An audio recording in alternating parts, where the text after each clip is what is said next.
que se encontram conectados à grande rede de comunicação aqui com o Centro Espírita Leon Denis. Todos nós recebemos a nossa página de abertura, na qual nós vamos começar a ler nesse momento. Conversões sérias. Falai ao coração. É por aí que farei mais conversões sérias.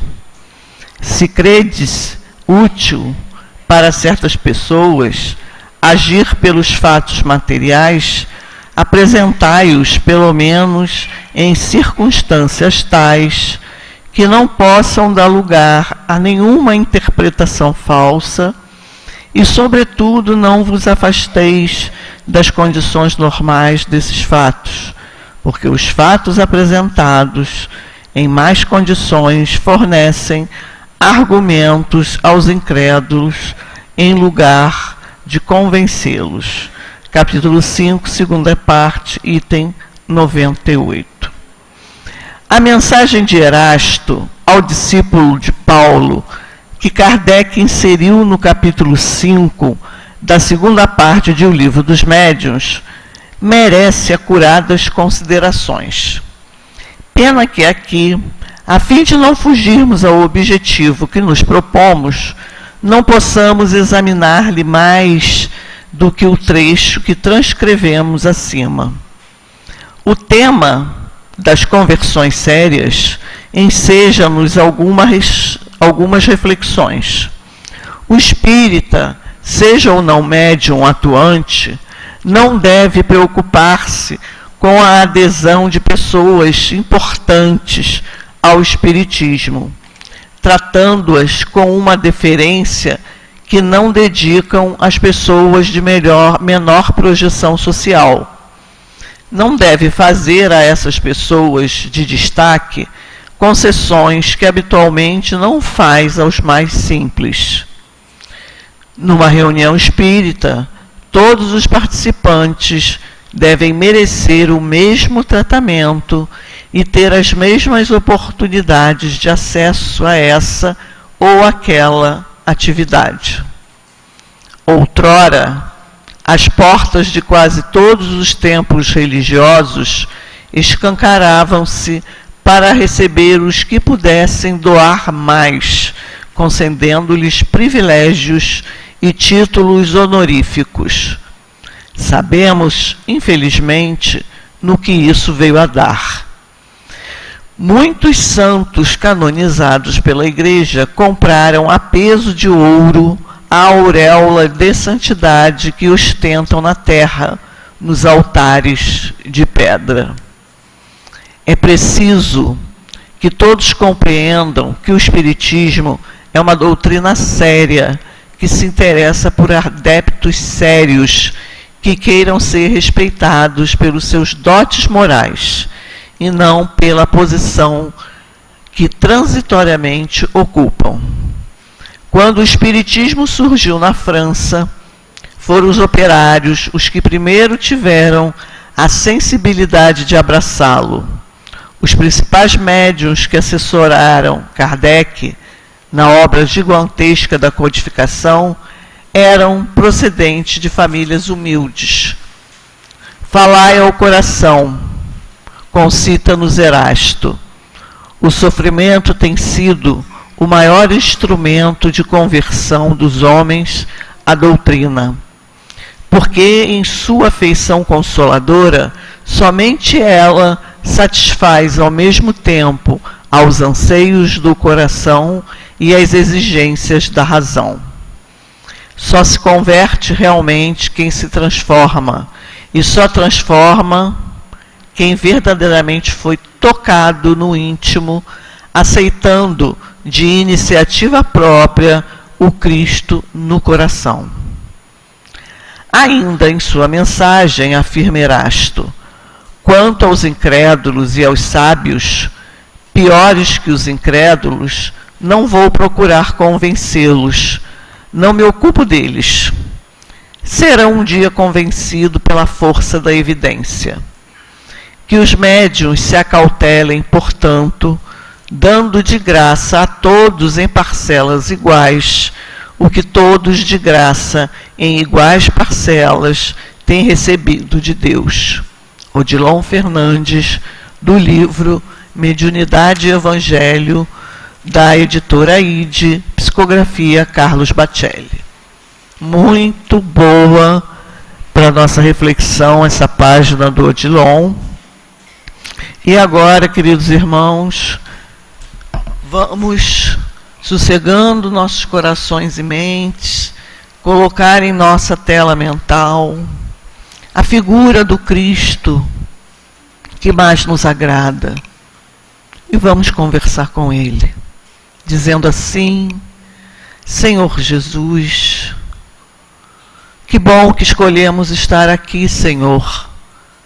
Que bom que escolhemos atender ao Teu chamado, nesse ponto de luz que irradia para o todo mundo, uma das casas do nosso Pai. Estamos aqui hoje reunidos para estudarmos o livro dos médiuns, tendo como orientadora, como pessoa que irá levar os nossos raciocínios, a nossa querida Luzia Matias, que te pedimos, Senhor, envolva com bênçãos de luz e de paz. Teremos também a nossa querida Aline, à frente do Evangelho na hora dos passes. Que ela também receba todas as bênçãos, todas as luzes para a tarefa que se propõe a executar. E nós outros, Senhor, te pedimos, fica conosco, envolva-nos também. Viemos aqui em busca de algo diferenciado e que lá no nosso coração sabemos que só a Ti podemos recorrer.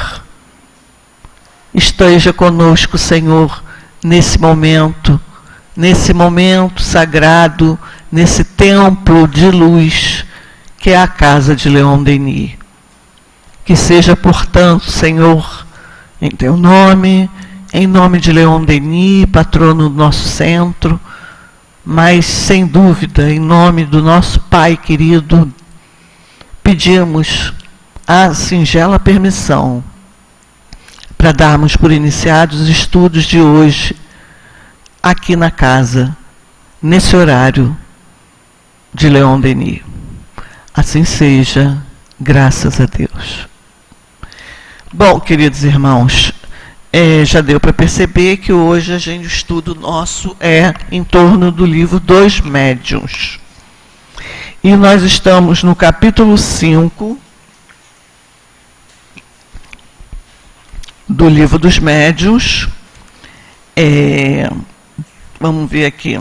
Manifestações físicas espontâneas. No item de 96 a 99, que iremos estudar hoje. Então, segundo o pedido da nossa querida Luzia, a gente vai ler 2 itens do dia de hoje, sobre fenômeno dos transportes. Item 96, Kardec, juntamente com a espiritualidade superior, nos diz assim: esse fenômeno só difere daqueles de que acabamos de falar pela intenção benévola do espírito que o realiza, pela natureza dos objetos quase sempre graciosos e pela maneira suave e muitas vezes delicada com que são trazidos. Consiste no transporte espontâneo de objetos que não existem no lugar em que se está. Com mais frequência, são flores, algumas vezes frutas, balas, joias, etc. Item 97. Digamos, primeiramente, que esse fenômeno é um daqueles que mais se prestam à imitação e que, por conseguinte, é preciso precaver-se contra a fraude. Sabe-se até onde pode ir a arte da prestigitação em experiências desse gênero, mas sem ter contato com alguém do ofício, poderíamos ser facilmente enganados através de uma manobra hábil e interesseira. A melhor de todas as garantias está no caráter, na honradez notória, no desinteresse absoluto da pessoa que obtém semelhantes efeitos. Em segundo lugar, no exame atento de todas as circunstâncias em que os fatos se produzem. Finalmente, no conhecimento esclarecido do Espiritismo, único modo de descobrir o que fosse suspeito. Agora nós vamos passar a palavra à nossa querida Luzia, pedindo a Deus, a Jesus, que a abençoe e a envolva.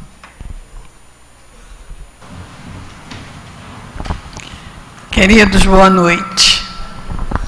A querida Luzia, segunda-feira, está se desmilinguindo a essa hora, né?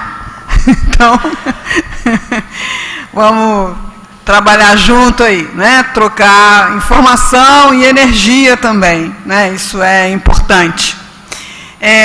O livro dos médiuns é talvez o conhecimento que a gente não tem como se envolver com a vastidão das propostas da doutrina espírita, né? É muito amplo. E assim, o livro dos médiuns é aquele com que eu tenho menos conversado ultimamente. Graças ao Penetro, a gente tem sido obrigado a fazer um pouquinho mais de amizade com ele. E isso está sendo bom, está sendo bom. Agora, quando se trata de um fenômeno desse, né, fenômeno de transporte, que a gente vai ver, talvez na literatura, ou talvez presenciar alguma coisa parecida, a gente fica pensando assim, para que estudar isso, né? Se é uma coisa tão incomum, se é uma coisa tão controversa, se é uma coisa ainda tão difícil de você separar o que é realidade do que é mágica, então a gente precisa fazer como o Odilon fez aí na mensagem e tentar tirar um conteúdo útil para o nosso dia a dia, né? Então, só para saber do que a gente está falando, fenômeno de transporte é quando um médium propicia que um espírito traga um objeto de outro lugar para aquele lugar em que a gente está.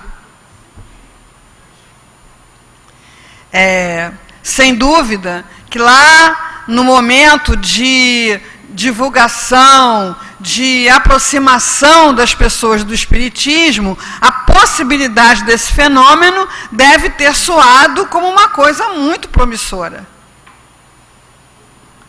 Você pega todos os sábios, todos os incrédulos, aí a gente pensa nos incrédulos da nossa família, né? Leva eles num centro, e lá o espírito o médium faz aparecer, juntamente com o espírito, um objeto que não estava ali. Nossa! Né? Pode parecer isso. Então, assim, o trabalho do espírito Erasto, nas mensagens que ele dá nesse conteúdo, é de dizer que isso realmente é uma coisa bastante de muita sensibilidade, uma coisa que causa um grande impacto, mas que, por outro lado, a gente, hoje em dia, então, né, já viu aí os David Copperfield, todos esses mágicos, fazerem aparecer e desaparecer coisas com muita facilidade diante dos nossos olhos. Então, essa é a restrição que o Erasto coloca. Realmente é um fenômeno de efeito extraordinário, mas que sempre pode ser atribuído a uma prestigitação, a um truque, de mágica, né? Agora, a gente precisa entender por que esse fenômeno é tão raro. Uma das coisas que me ocorrem é que você, considerando o patamar de evolução moral da humanidade, se esse fenômeno fosse fácil de produzir, dá para imaginar o que ia acontecer, né? Qualquer objeto poderia ser trazido de qualquer lugar, a qualquer momento. Então, fica evidente que nós ainda precisamos encontrar muita dificuldade para fazer isso, porque senão as coisas iam ficar muito esquisitas, né? Às vezes parece que aconteceu, né? A gente vai procurar um dinheiro e ele foi transportado para outro lugar, né? A gente vai procurar um objeto, ele também foi transportado, né? O contrário é mais difícil, né? Encontrar um dinheiro transportado onde não tinha.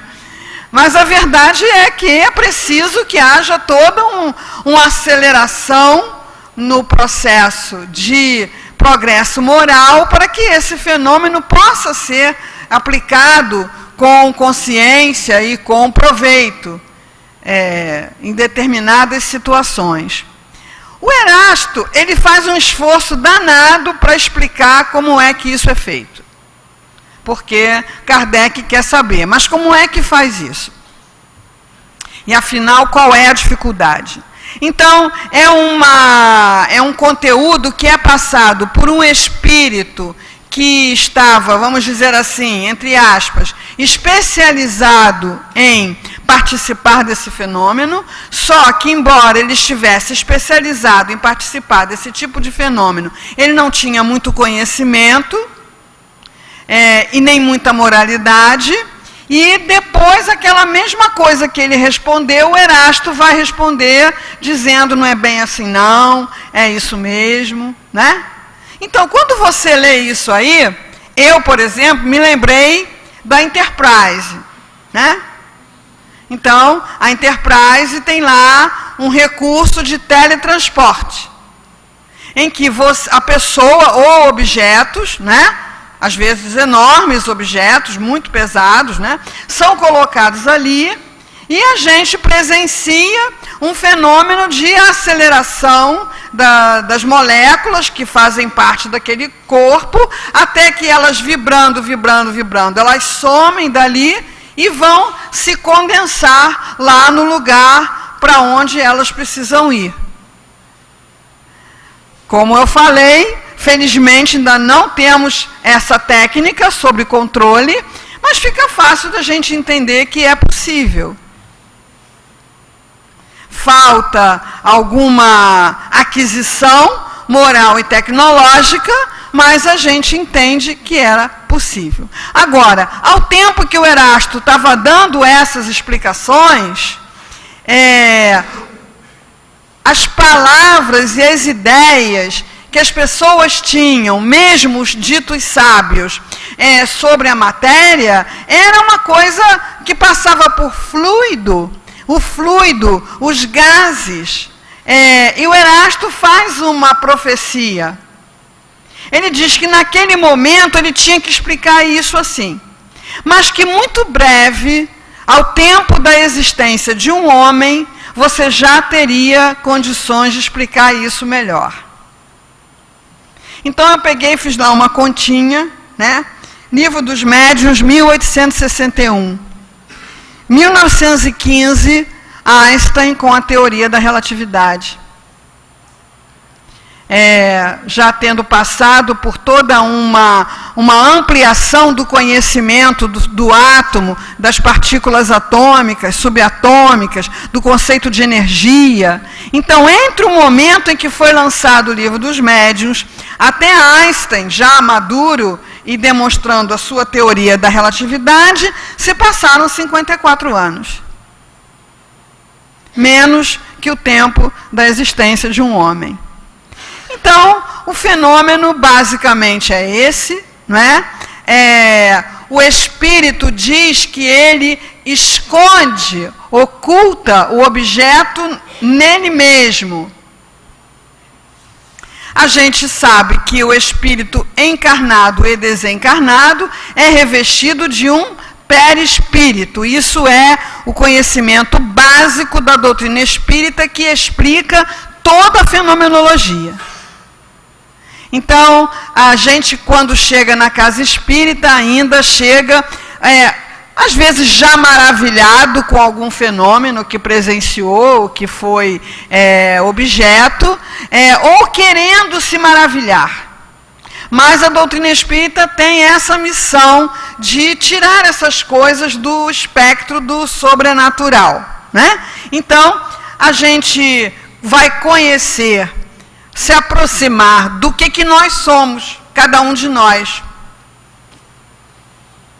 Cada um de nós é um espírito que está ligado a um corpo e ligado por esse intermediário conhecido por perispírito, que é feito de uma coisa que a gente ainda chama de fluido. Mas que já, entre a época em que Kardec trouxe essas informações e hoje, a gente já tem altas aproximações. Então, a matéria radiante, a matéria que irradia alguma coisa, hoje já é fotografada. A fotografia Kirlian, né?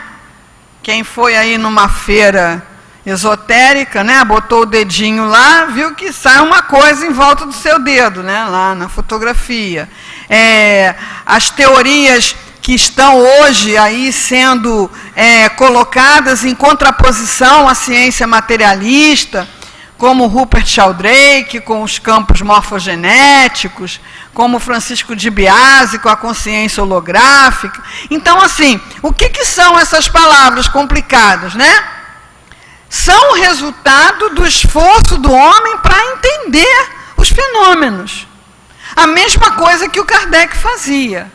Então, naquele momento, o espírito entendia que ele meio que englobava o objeto e depois ele ia, junto ao médium, fazer como que uma entrega, uma devolução. E aí o médium englobava com o fluido dele e aí o objeto aparecia ali.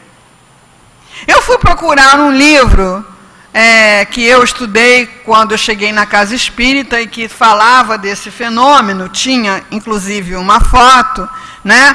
Mas esse livro está esgotado, que é No País das Sombras, da Elisabeth Desperance, né?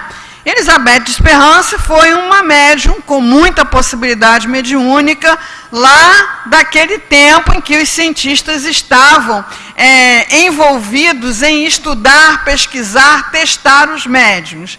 E ela tinha essa possibilidade, que é uma possibilidade rara, né? E está lá ela fotografada ao lado da planta que ela propiciou o transporte. O dado interessante é que aquela planta não existia ali naquele lugar, naquele país, né? Era uma planta vinda de outro continente. Isso o espírito fala que dá para fazer. Agora, não dá para trazer plantas de outro planeta. Graças a Deus, né?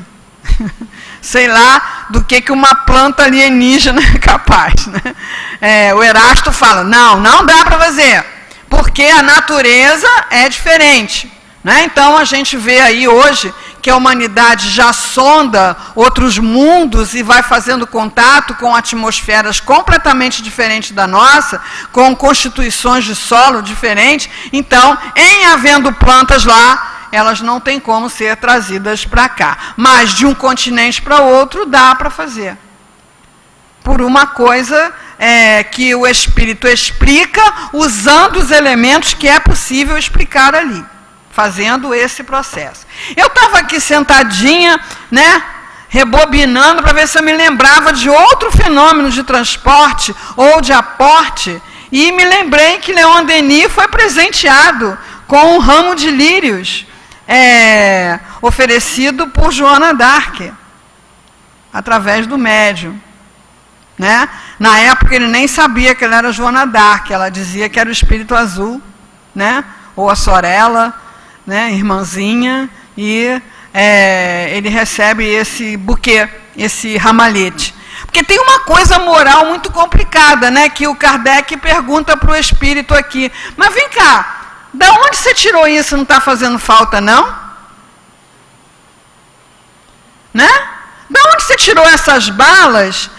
A pessoa que vende a bala não sentiu falta, não? Aí ele diz assim, não, porque eu boto o outro igual no lugar. Aí o Erasto diz assim, não, é isso aí mesmo, é um roubo, né? Um roubo fluídico. Então, fica fácil da gente entender que não é por aí, né? E o que não é principalmente por aí que o Espírito está chamando a atenção e o Odilon reforça? O que não é por aí é a gente buscar nessas coisas a nossa convicção. Então, todos nós precisamos fortalecer a nossa convicção. Então, tem pessoas que têm já uma convicção robusta, de uma forma muito natural, uma certeza das coisas, uma tranquilidade na diversidade, uma convicção da coisa certa a fazer, não tem dúvida quanto a isso. Por que se apresentam assim? Porque conquistaram isso em algum lugar do passado, e não foi vendo coisas maravilhosas. Fenômenos de transporte eu nunca vi, mas eu já vi outros. Já contei algumas vezes de um professor que a gente foi na faculdade, eu e uma amiga, e vimos o professor lá, chamamos por ele olhou para a gente, deu adeuzinho, né?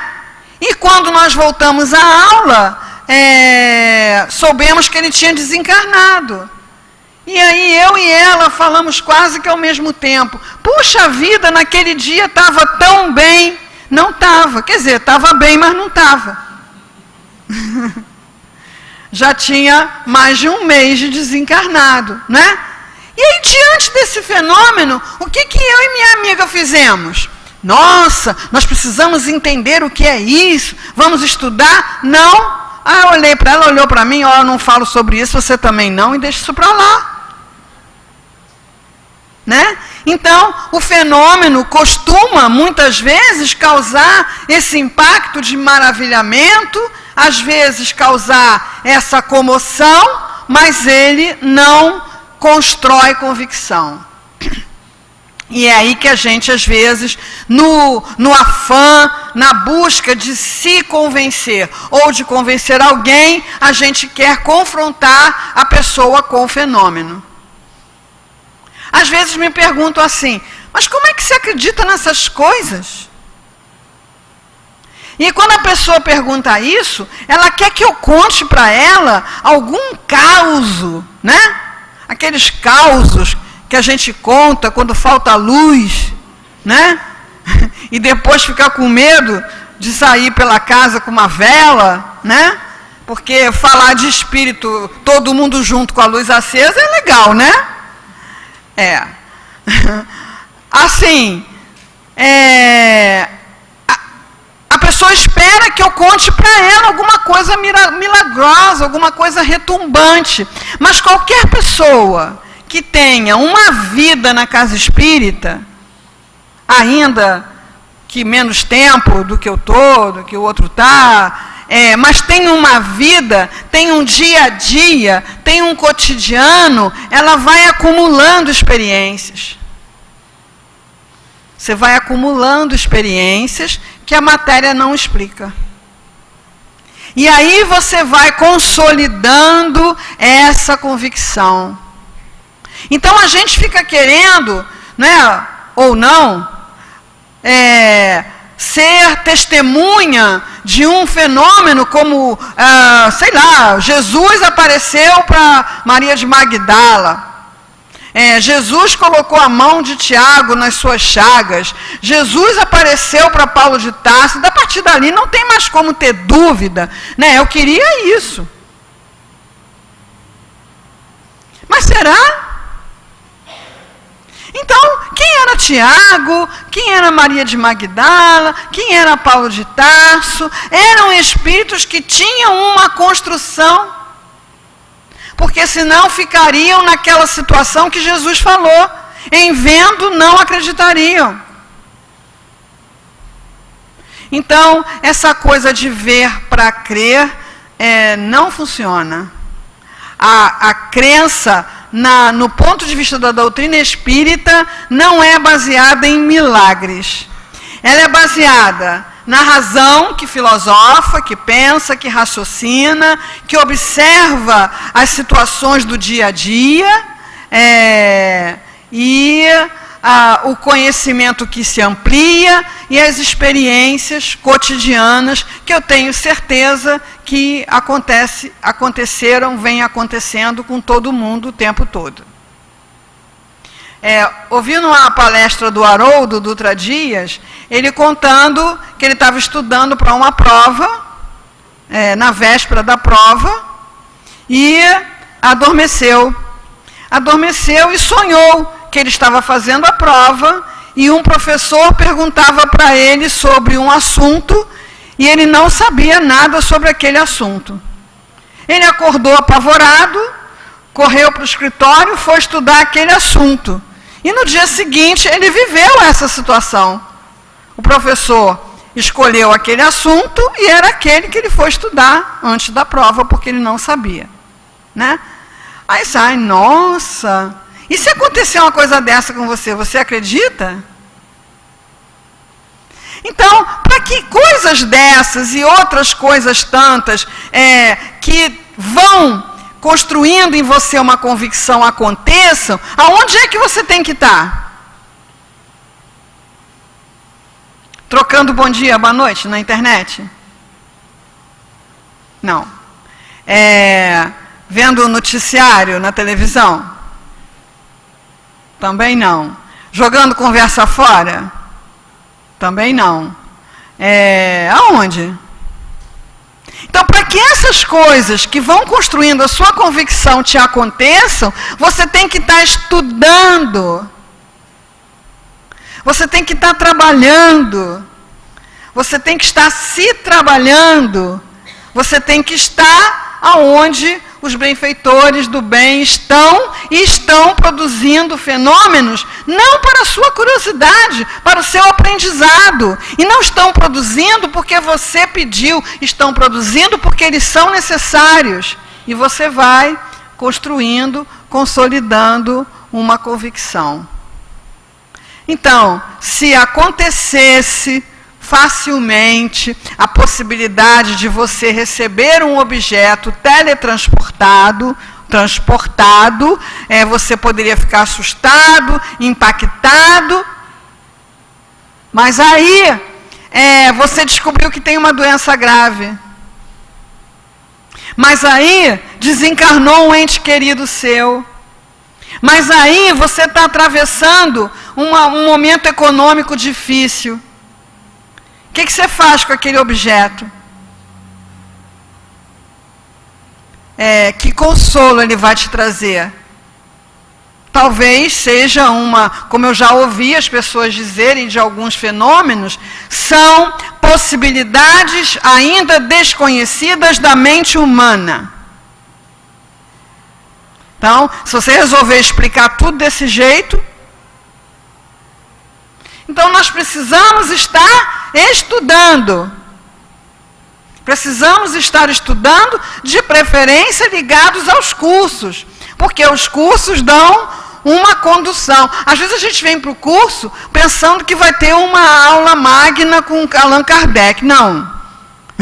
Você vem para o curso só para você ter uma condução.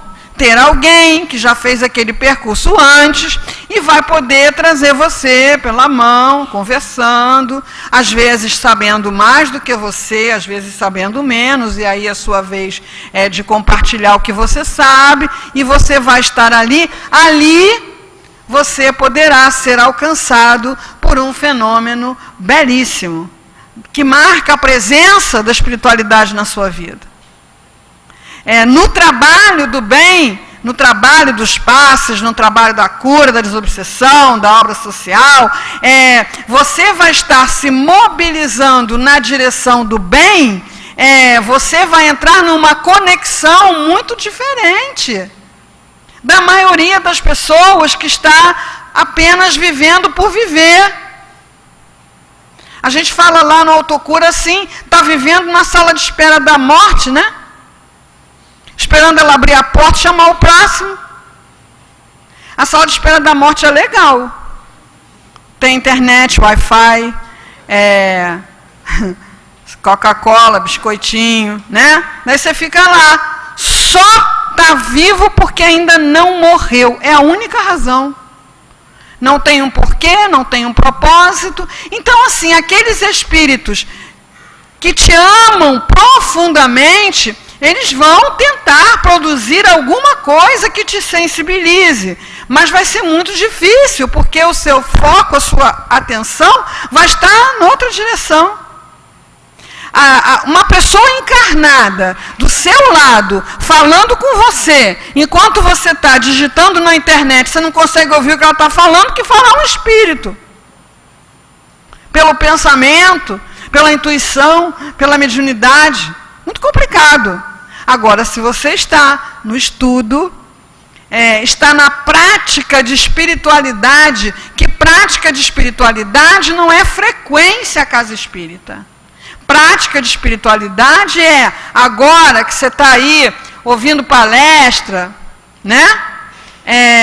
E assim, se a gente pudesse observar o fenômeno dos espíritos, né? Se movimentando na direção dos seus interesses, a gente veria um outro cenário. Então, a gente olhando assim, está todo mundo quieto, sentado, né? Tem uns que nem estão tão quietos assim, porque a inquietação é muita, aí ele coça, né? Mas, no geral, está todo mundo quieto, sentado. Agora, os espíritos estão fazendo o quê?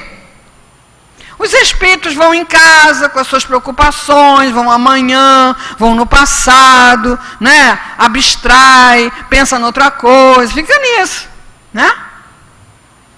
E isso não é favorável a uma comunicação, a uma vivência espiritual. Então, você está numa palestra, você está num estudo, tenta fazer a conexão entre aquilo que está sendo falado e a tua vida, e o teu dia a dia. Sabe, uma pergunta assim, para que serve eu saber disso? Para que serve eu saber que há fenômenos de transporte e mais ou menos como é que eles se realizam e que eles são difíceis de fazer? Para que serve eu saber disso? Então, assim, os fenômenos que trazem convicção não são esses retumbantes, miraculosos, entre aspas, maravilhosos, entre aspas. Esses muitas vezes produzem estados alterados da emoção, que deslocam as pessoas do seu papel cotidiano para lugares de misticismo. Então, viver espiritualidade, segundo a doutrina espírita, é estar presente numa palestra, é atuar nas atividades propostas, é fazer o culto no lar. Então, para que você faz culto no lar? Porque mandaram eu fazer aqui no receituário, ó, né? E por que o receituário manda fazer culto no lar? É interessante, né, que mesmo quem não é muito caprichoso com cuidar da casa, sabe qual é a necessidade de limpar a casa e arrumar a casa, né? Sabe para que é, né? Para que limpa a casa? Para que arruma a casa? Porque é sujeira, né? Acho que eu passei meu sono todo para vocês, lamento. Posso fazer nada. Para que você limpa a casa? Você limpa a casa porque você sabe que casa suja dá bicho, dá micróbio, dá rato, dá barata, né? Então, o culto no lar é uma limpeza da psicosfera da casa. Então, é isso. E aí, se você faz isso, se você faz a prece, antes de dormir, se você faz a prece ao acordar, se você faz a sua meditação diária, faz seu culto no lar, você vai tendo o quê? Ao lado dessa vivência da matéria, que é tão predominante na gente, né? Nossa, para arrumar o cabelo, leva quantas horas? Dependendo do cabelo, né? 1 hora, 2, 4, né? Para arrumar uma roupa que você gosta de botar aquela roupa para sair, para arrumar, tira uma, bota outra, né? Para comprar comida, para cozinhar a comida, para comer a comida, né? Para limpar a sujeira que você fez para fazer a comida. Então, assim, o corpo é extremamente absorvente de atenção, de cuidado. E, afinal de contas, ele é só instrumento, ele não é a razão da gente existir. Ele é instrumento do espírito. Mas se o espírito não tem vida espiritual, né? Não pensa como espírito, não trabalha como espírito, na vivência espiritual, na casa espírita, você vai começar a acumular experiências que a gente chama de fantásticas, porque são encantadoras, porque são comoventes, porque são sublimes, mas não são escandalosas. Então, assim, quando eu trabalhava aqui no Passo de Cura, teve uma época que eu estava fazendo uma dieta, né? Fazendo uma dieta maluca, assim, e aí eu vim para o Passo de Cura e eu trabalhava numa sala, né, com a Cidinha, e o Altivo trabalhava em outra sala, lá com o Dr. Herman. Quando começou o trabalho da cura, eu vi o Altivo, com o Dr. Herman, entrando pela sala, colocou a mão assim no meu plexo. Não tens fluido nem para ti, que vieste fazer aqui? Né? Então, assim, eu não falei para ninguém que eu estava de dieta, não falei nada para ninguém. Né? Aí você vivencia uma coisa dessa, assim, caramba, né? Como é que o espírito, na outra sala, tem essa percepção, essa visão do médium que está noutra sala? A gente acha que não tem, né? Mas tem que ter. Tem que ter, porque você dá recomendações para o médium. Você dá recomendações para o médium da alimentação, do teor das conversas, do sono, das leituras, do não uso de álcool, de carne. Você dá essa instrução para o médium, mas você pode garantir que todos cumpriram absolutamente à risca? Não é? Principalmente quando é preciso pensar na harmonia de pensamentos que você precisa manter para se preparar para um trabalho de cura, para um trabalho de desobsessão. É muito mais difícil de você garantir. Então, os dirigentes espirituais da casa, eles têm essa possibilidade. Porque eles não estão presos num corpo, nem presos numa sala, como a gente também não está. Só que eles já usam essa possibilidade da expansão do pensamento. Então, eles podem registrar uma turbulência aqui, uma perturbação ali, né? E ir lá e envolver aquilo, atender ou solucionar, ou aproveitar a oportunidade para ensinar alguma coisa, né? Então, a gente vai somando essas experiências, a gente vai aguçando a nossa percepção. Eu vim fazer palestra aqui um dia que eu estava com problemas pessoais bastante complicados. Estava me sentindo muito angustiada, muito. Mas eu vou lá fazer a palestra e tal. E aí, quando eu comecei a fazer a palestra, eu percebi que eu estava ótima. Eu estava tranquila. Aquele problema não tinha mais o mesmo peso. E eu até pensei assim, caramba, eu queria me sentir assim o tempo todo. Né? E aí depois você pega isso para pensar. Você já reparou como você se sente diferente depois que você entra no salão? Quando você passa daquele portão?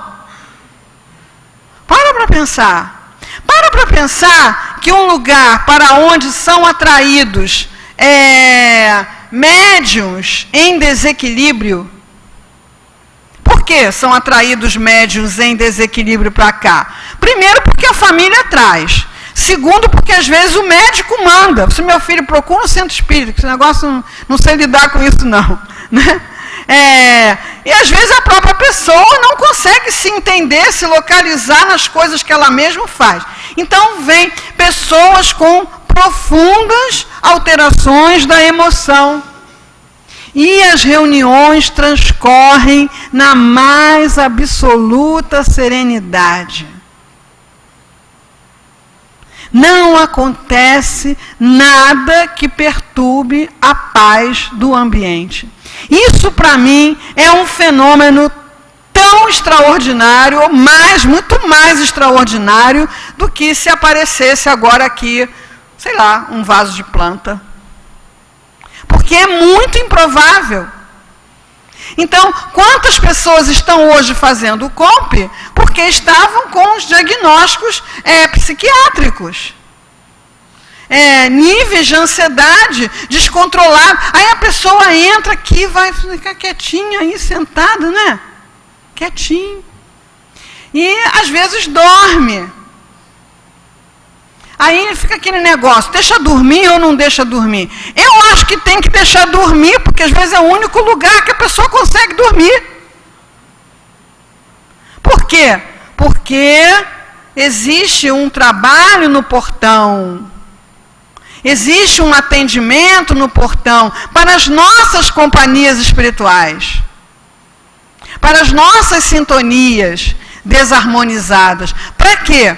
Atendê-los para o bem deles e para que nós possamos aproveitar da melhor maneira possível esses momentos aqui. E aí, se você presta atenção nisso, presta atenção em como você vem, passou, chegou, e como é que você está agora? Dá para a gente dar dimensão disso para quem não frequenta uma casa espírita? Não dá. Não dá. A pessoa não sabe nem do que você está falando. E a gente quer transfundir essa convicção de qualquer maneira. Olha, naquele dia eu estava assim, aí eu entrei lá, e aí eu me senti bem. Sei lá, é assim mesmo. A pessoa não tem dimensão. Só você que vive a experiência é que tem a dimensão da amplitude do fenômeno que você vivencia. E aí o que acontece quando você for embora? Aí você decide. Se você quiser continuar nessa paz que você está experimentando agora, se você quiser que esse sono aconteça no lugar certo, que é na sua cama, né? Se você quiser reter alguma informação que possa ser útil daquilo que está sendo passado aqui, não avisa para o pessoal que eles seguraram lá que você está saindo para eles te encontrarem no extra. E como é que a gente avisa? Pensando. Então, todos nós temos vibrações, teores de pensamento que atraem doença, perturbação. E a gente sabe quais são. A gente sabe quais são. Os palestrantes que estão vindo aí, da Bienal, de outros momentos, aí pelo Brasil inteiro, pelo mundo, estão falando o quê? De perdão, de auto-perdão. Então, o que é que me liga às mentes em sofrimento? A culpa, a mágoa. Então eu venho aqui e assisto uma belíssima palestra sobre o perdão e auto-perdão, não é? Abraço meu companheiro do lado, saio daqui em alfa. Aí chego lá e retomo a minha culpa ou a minha mágoa, plugo outra vez. Então, se você prestar atenção nisso, isso é extremamente convincente. Isso cria aí o que o Odilon fala de conversão séria. Não é uma conversão de espetáculo, de show. Embora essas coisas tenham o seu papel, o seu lugar, o seu momento, né? Então, às vezes, a gente precisa ver a pessoa andando sobre brasas, precisa ver a pessoa, sei lá, pegando uma cobra, um monte de coisa maluca aí. A gente precisa, às vezes, disso, em determinados momentos da nossa vida, agora me lembrei do professor Newton de Barros, né? Para impactar o nosso materialismo. Para que esse materialismo, que às vezes está até disfarçado de religião, mas que por trás daquele disfarce de religião tem um materialista, ele precisa ser abalado nesse materialismo. Então, às vezes, ele precisa, e um fenômeno desse tipo pode acontecer. Mas não é isso que faz diferença. Não é essa a conversão séria. A conversão séria é de quem busca viver uma experiência espiritual, entra num processo já tão ordenadinho, tão organizado. A gente, quando lê essas pesquisas de Kardec, a gente fica imaginando o que era as pessoas se reunirem para construir esse material de estudo. Então, hoje a gente tem o livro dos médiuns para a gente estudar, não é? Mas no tempo de Kardec, não, ele estava fazendo o livro. Então, as pessoas se sentavam, se reuniam para experimentar coisas, perguntar aos espíritos, elaborar aquilo. Agora você chega aqui e já encontra isso tudo organizado, ordenado. Então, qual é a sua parte que ninguém pode fazer para você? A parte que você pode fazer para você é a sua transformação. E essa é só você mesmo que pode processar. A gente teve entre nós um médium extraordinário, Francisco Cândido Xavier, né? Algumas pessoas vivenciaram, não sei se uma materialização ou um aporte de flores, não é? De perfumes, de remédios, e eram milhares de pessoas que iam a Uberaba para presenciar esses fenômenos. Para quê? Para conseguir acreditar. Para conseguir enfraquecer a estrutura materialista da sua psique, que é incompatível com a felicidade. O materialismo é incompatível com a felicidade. O materialista fica buscando prazer, e quanto mais tem, mais quer. A gente, quando fica vendo aí um montante desses roubos da corrupção, a gente fica pensando, meu Deus, mas para que tanto dinheiro? E se não tivessem sido pegos, estariam roubando mais. Para quê? Para quê? Para comprar mais sapatos, mais iates, mais aviões, mais, né? É o materialismo que faz isso. É o materialismo que faz isso. E isso é um sintoma de sofrimento. De extremo sofrimento. Porque como nós somos espíritos, quando a gente se impõe um silêncio ao espírito, a gente sofre. A gente sofre. E sofre porque é castigo? Não. Sofre porque está sendo convidado a ir ao encontro, a fazer a sua peregrinação. Eu vou andar lá no caminho de Santiago. Você vai lá andar no caminho de Santiago. Se você não tiver um trabalho de busca real de espiritualidade, se estiver querendo que andando lá naquele caminho alguma coisa miraculosa te aconteça, você vai acabar com menos dinheiro, com bolha no pé, e não aconteceu nada. Eu fui lá, Machu Picchu, vamos para Machu Picchu, para ter uma vivência espiritual, né? Aí chega lá, não tem oxigênio, a pessoa passa mal.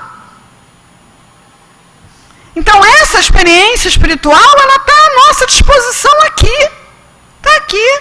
Mas a gente tem que fazer a nossa parte, não é? Que é o exercício, o cultivo, o dia a dia.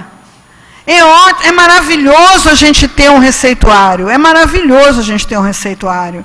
É um acréscimo de misericórdia. É uma bênção. Mas será que tudo aquilo que eu pergunto para os espíritos, eu não podia perguntar para o meu espírito?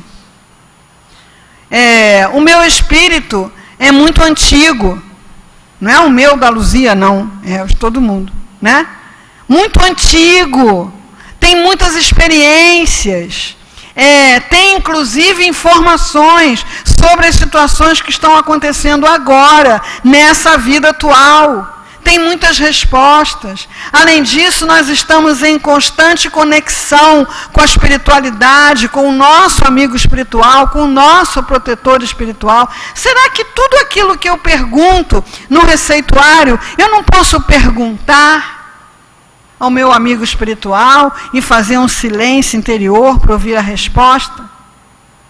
E aí, quando a gente faz isso, a gente vive experiências extraordinárias.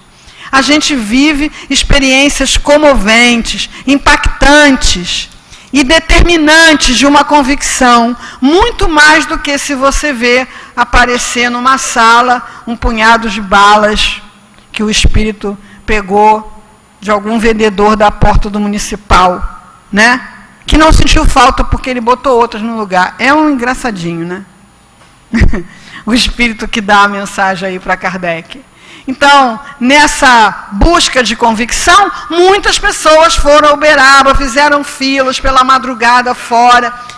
Todas elas que receberam cartas dos parentes desencarnados, todas elas que receberam pétalas de flores de Irmã Sheila, todas elas que experimentaram a cura, saíram dali com uma convicção consolidada?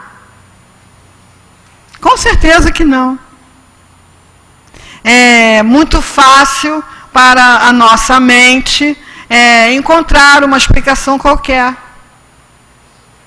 É tudo clichê, ele dizia isso para todo mundo, né? Então, nós que não tivemos essa oportunidade de estar lá, de receber uma manifestação totalmente eloquente da realidade do espírito, nós temos os livros à disposição. Nós temos livros do Chico que contam tem lá todas aquelas mensagens e os dados de autenticidade que constam daquelas mensagens. Tem um grafólogo, palavra difícil, né? Grafólogo. Tem um grafólogo que foi consultado para ver se a assinatura era autêntica e ele atestou a autenticidade daquela letra e daquela assinatura na mensagem de um espírito desencarnado, confirmando a versão de que ele não foi assassinado, foi um acidente.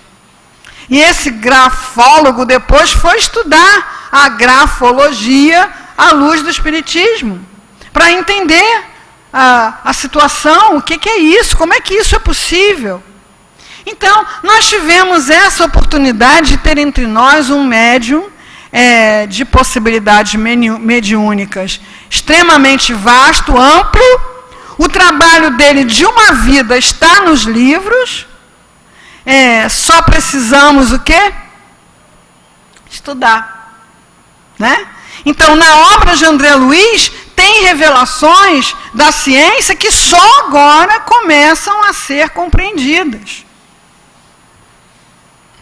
Então, tem informações na obra de André Luiz que um grupo de médicos resolveu ir a Pedro Leopoldo dizer para Chico Xavier que aquilo estava errado.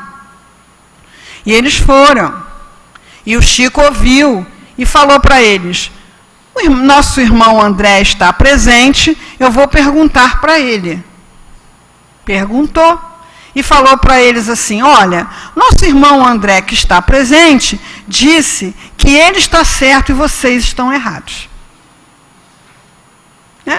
Eu imagino com que arrogância que eles não se retiraram, né? Aquela empáfia, né? E só agora a ciência está retomando essa questão e observando que aquilo que André Luiz fala lá é correto, né? Então, na obra de André Luiz, nós temos trem-bala antes do trem-bala.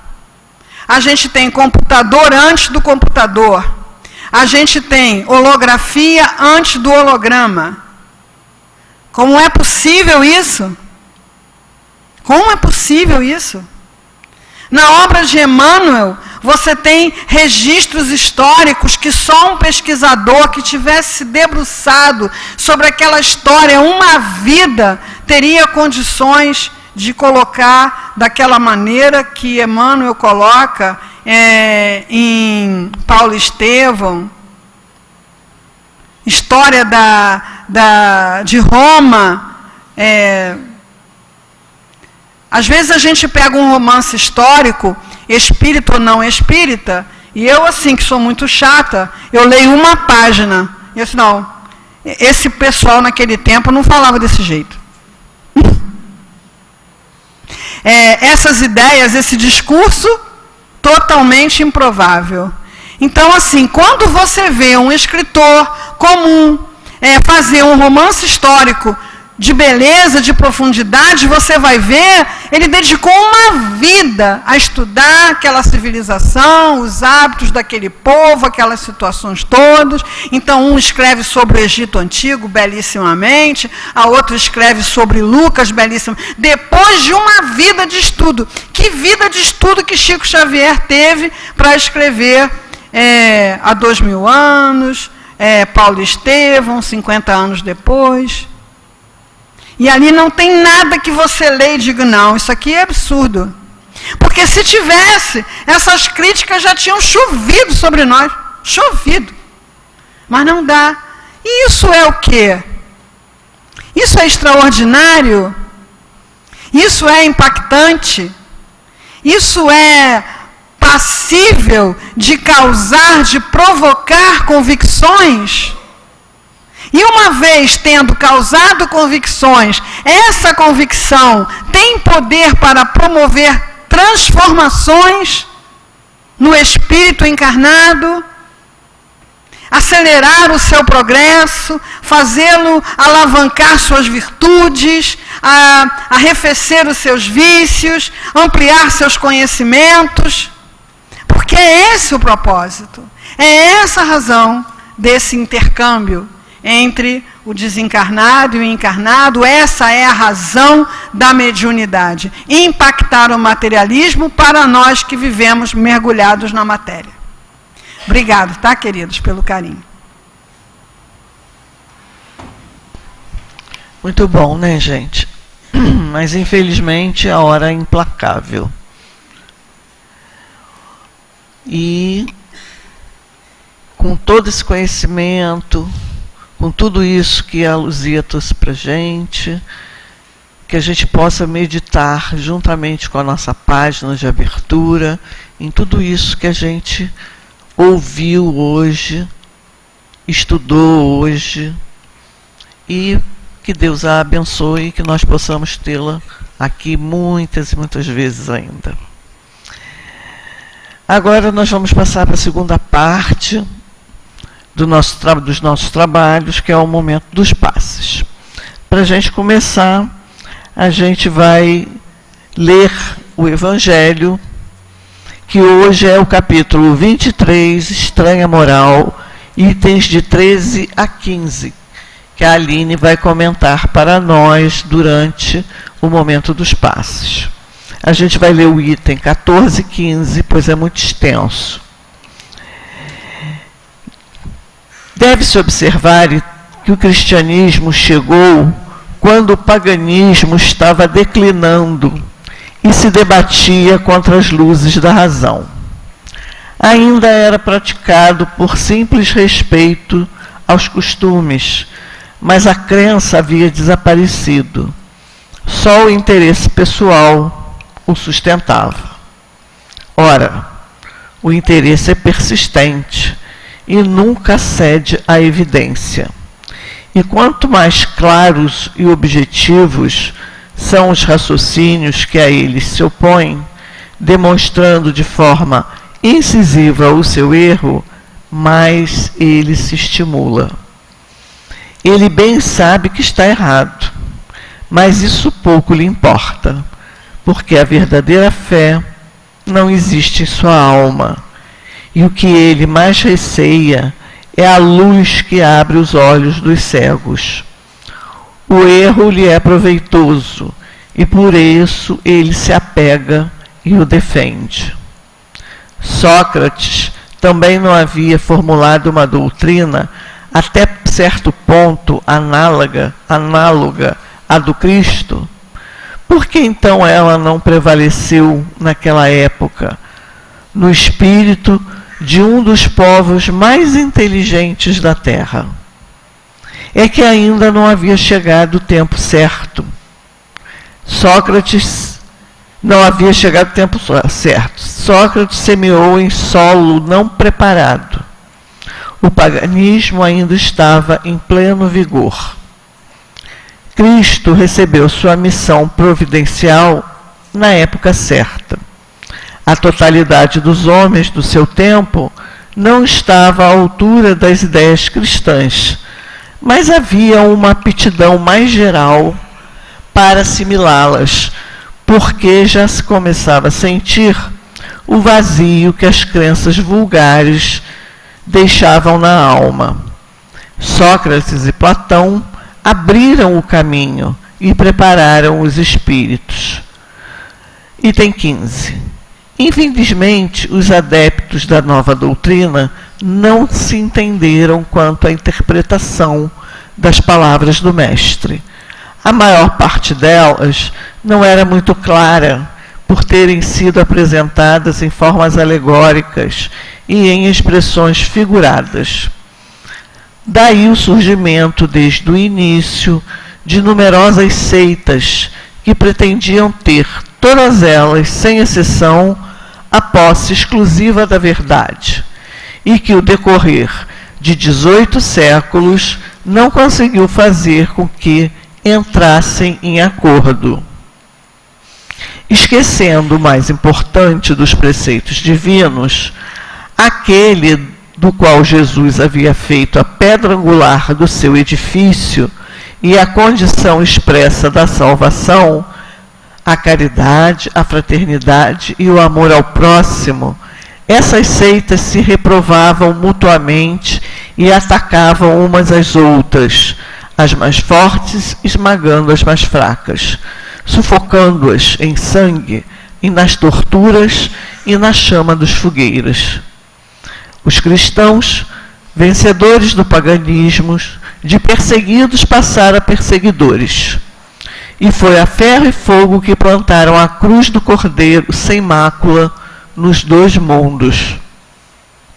Está comprovado que as guerras de religião foram as mais cruéis. Fizeram mais vítimas que as guerras políticas, e que em nenhum outro tipo de guerra se cometeram mais atos de atrocidade e de barbárie. A culpa seria da doutrina do Cristo? Certamente que não, porque ela condena formalmente toda a violência. Alguma vez, Jesus disse aos seus discípulos: Ide, matai, massacrai aqueles que não creem em vós? Não. Ele disse justamente o contrário. Todos os homens são irmãos e Deus é soberanamente misericordioso. Amai vosso próximo e amai vossos inimigos. Fazei o bem àquele que vos perseguem. E Jesus lhes disse ainda: quem matar pela espada, morrerá pela espada.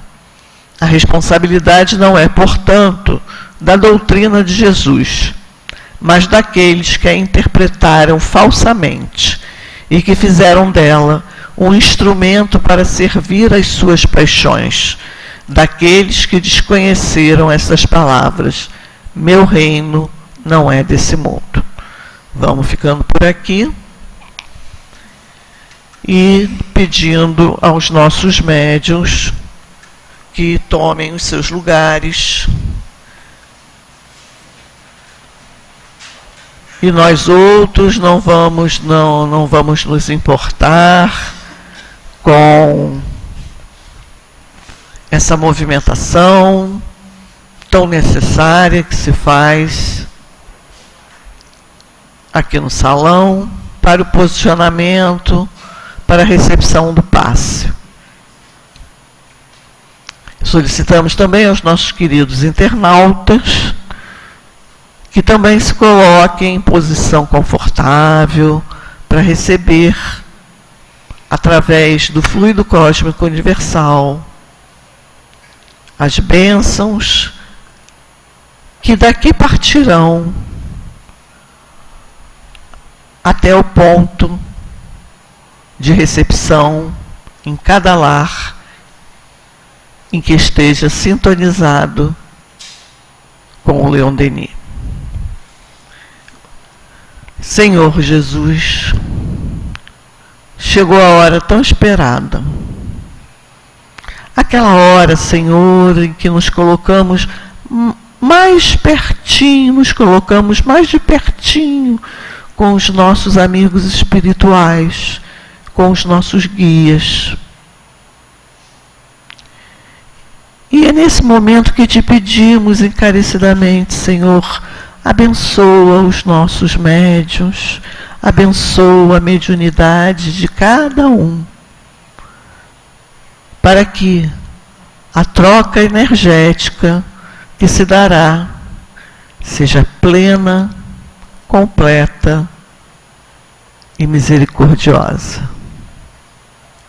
Que seja então em teu nome, Senhor, em nome de todos os amigos espirituais aqui presentes, mas sobretudo em nome de Deus, pedimos humildemente que abençoe esse momento, o momento do passe.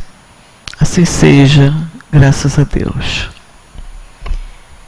Graças a Deus. Que o amor de Jesus nos envolva neste momento e que possamos receber as vibrações de amor que são direcionadas a cada um de nós.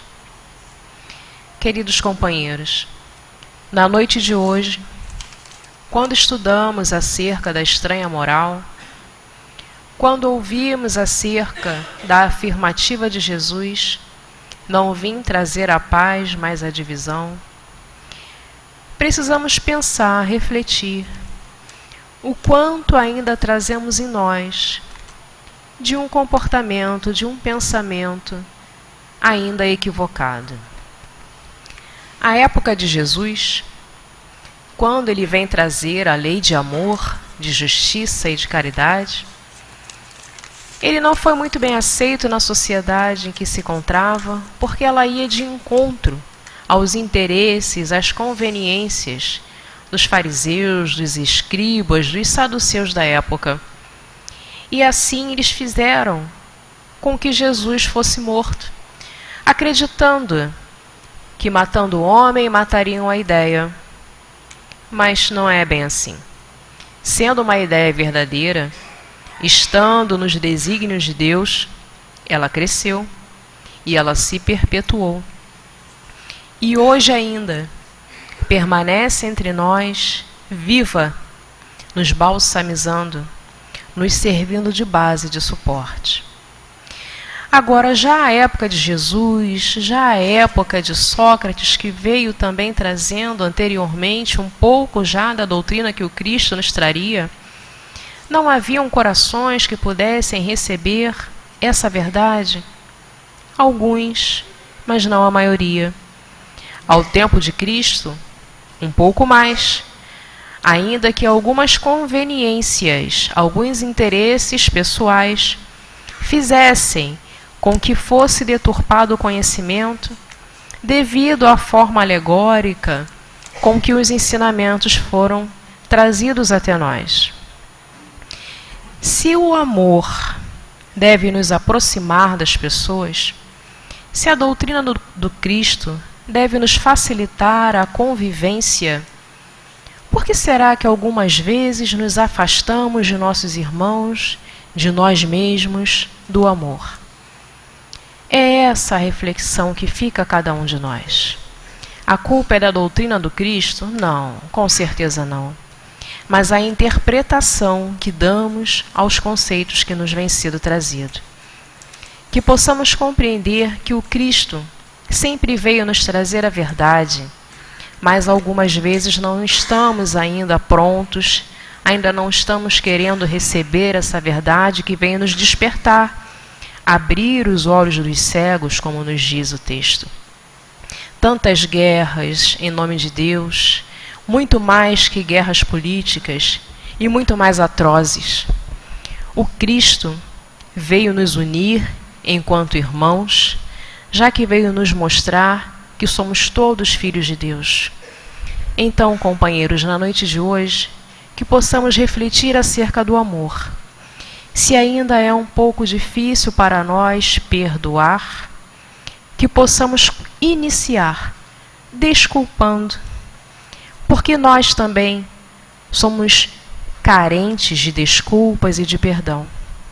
Que possamos entender então que é o amor que deve nos unir e que o Espiritismo, o cristianismo bem compreendido, vem trazer esse remédio salutar a todos os nossos corações. Muita paz a todos. Agora, Senhor, só nos resta agradecer. Agradecer por termos tido a oportunidade de fazermos parte desse banquete espiritual que aqui nos foi ofertado. Que nossos corações, que nossas mentes levem até os nossos destinos essas vibrações de paz, de harmonia, de calma e de fé. Te pedimos, Senhor, esteja conosco, agora e sempre. Que seja em Teu nome, em nome dos amigos aqui presentes, os amigos espirituais, aos nossos dirigentes espirituais, aos nossos dirigentes do nosso planeta, Jesus, o grande mestre. Te pedimos, principalmente em nome de Deus, a permissão, Senhor, de encerrarmos os trabalhos do dia de hoje. Assim seja, graças a Deus.